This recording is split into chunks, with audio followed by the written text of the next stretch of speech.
And welcome back to the Pioneer Sideline, episode 131 coming at you. I'm your host, Aaron Cooney. As I mentioned, I'm going to jump into some basketball talk now. Point Park, they had a couple games themselves. I'm going to jump right onto the men's side of the game. They took that trip up to Boston last Thursday, taking on Fisher University. The men's team coming away with the victory there, a close one, 82-81, and Fisher put up much more of a fight. Didn't know what to expect after seeing their soccer teams come down here and play. But the basketball team held up with Point Park. They got the win. As you see there, Devon Alexander with a double-double, 23 points, 12 rebounds. And then on Sunday, Point Park with a second matchup taking on the number 14 ranked team in the country in NCAA Division II basketball, West Liberty. They lost that one 138-92, and this is a much better showing than we saw from last year when these two teams met up. Point Park, I believe West Liberty put up 98 points in the first half, something like that. Point Park just was outmatched in that one, but they fared much better. Unfortunately, take the loss. So going into their break, 7-5 on the season. We're going to bring in Kevin Calhoun to talk a little Point Park men's basketball for the last time of this year, actually. I'm all amped up after that courthouse segment. I want to argue about the Pioneer basketball team. No, they looked good over the last couple weeks. That Fisher game, again, a 1-point win, but you have to look at the fact that the Pioneers were very, very, very short on the bench, Aaron. And they went up there with few players, and you know what? They pulled out a win, and a win in conference play is a win in conference play. But what I saw out of this West Liberty game, going up against the Hilltoppers, their number 14 team in the nation, I saw a much better team than what went to West Liberty last year when they let up 98 points, like you said, in the first half, 156, if memory serves, total in the game, which was a West Liberty record, which they were not able to top this time around. The Pioneers looked committed. They were gassed at the end of the game, but they kept fighting. TJ Hetherington continues to lead the nation in scoring. They worked the ball inside a little better, only got out-rebounded by about a dozen against a very, very good basketball team. A lot of good things to take away. Definitely a lot of good things to take away throughout the season. They're going to get a much-needed break here, about a month off for them as we take a look at their road ahead. As you'll see, they'll be off starting after yesterday's game. They got just about a month off over the Christmas break and the holiday break there until they take on Walsh at home on the 3rd, step right back onto the road on the 4th at Salem International, and then Wilberforce at home that Saturday, the 7th. So Calhoun, how big this break is so important for Point Park. Oh, yeah, a month off. It's the 4th to the 3rd, December into January, and that's huge, especially when you talk about the injuries that this team has sustained with the dislocated shoulder to Jamar Washington. They lost him their first game of the year, that weekend tournament up at Damon in the Lord Amherst. They lose Josh Polott with a broken hand. He's been out for a week or two now. Should be back. Both of these guys are slated to return in early January. That would be great for this team. You also talk about getting other players back. Eric Johnson comes to mind, a player who can really put up points on the offensive side. Getting him back offensively will be very good for this team. Right now, they've been running, Aaron, 7, maybe 8 guys total. Tough. And you're looking at 10 to 11 here in spring semester when you really start the conference play.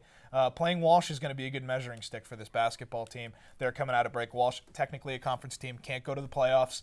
Again, it'll be a very good measuring stick to see where the Pioneers really are. Yeah, and they might get another. We'll see if the transfer, they're working on a possible transfer. We'll see how that works out. Be sure to tune in the Pioneer Sideline, and we'll let you all know about that. Follow Kevin Calhoun on Twitter. He'll tell you, he's got everything you need to know about Point Park men's basketball. Kevin, as always, thank you very much for joining us all year long, all the analysis you bring, and we'll see you in 2012. And you'll see me defend my title here. That's right, in just a little bit. But we're going to stick around. We're going to talk a little bit about women's basketball. Matt Desmond's in studio as well. They played the same 2 games. They took on a Fisher team that Thursday as well.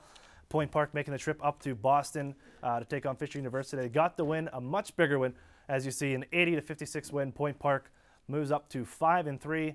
Ashley Campbell making her Point Park debut, gets 11 points in that game. A lot of playing time for those players. When you take a look at the box score, Fisher 0-7.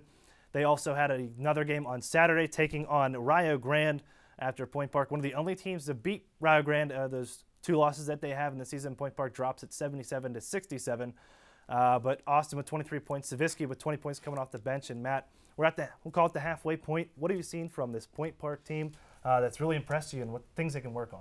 I really think this Point Park team has been a much better team. They've been finding their identity and finding players who can score for them. We saw in the Rio Grande game that we'll get to in a little bit that we saw that April Austin had 23, then Katrisa Savitsky, the sophomore transfer from BC3, came in with 20 points. So I think this team's really going to find the player who they can go to in the times they need those baskets at the end of the game. But I think this team really has to focus on a couple things. They have to focus on the free-throw shooting. It's been atrocious to say the least. And then their three-point shooting really has to step up. They shot 25% against this Fisher team.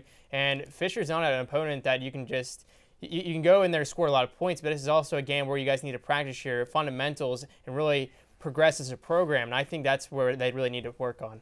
And let's take a look at the road ahead for the women's team, as they got not really going to take the big break that the men do, but they got going to be playing all throughout December. As you see, they'll take on Carnegie Mellon on Saturday, Greensburg, the Saturday after that, La Roche, Rio Grande. That'll be the rubber match there, but already had split the first 2 games, and then back at home versus Walsh, same as the men, as Walsh will visit both Point Park teams. Matt will be there for most of these games as you listen to all the broadcasts on 670 AM WPPJ and the MSA Sports Network. And Matt, that road ahead, they don't get that much of a break, and they're just going to keep playing. No, I think that's a good thing, though, because this team has so much depth and they're able to put all these players in the game. But I think they're really going to have to find which players can step up. And I really think I want to look for Sarah Sandin. She's a player that really needs to be in her midseason form when these games come on the schedule. And she usually starts out pretty slow. But I think once Sandin gets in a lineup and her 3-ball really gets into action, I think she can be a valuable asset to this team. And I look for big things from Anna-Marie Boschkova. She showed 10 points in that Fisher game. So I think Boschkova and Sandin can really add to some of these things when they play 5 games of a break. Great. Thank you very much, Matt, for joining us here, giving all your analysis and all throughout the year with soccer and Sideline. We appreciate it. All the work that you've done here for us. Thanks. Well, that's going to do us here at the desk. We're going to step away. We have a special guest interview here. Coach Tony Grenick from the women's team join us in studio, and you'll have to see our interview with him next. Stick around.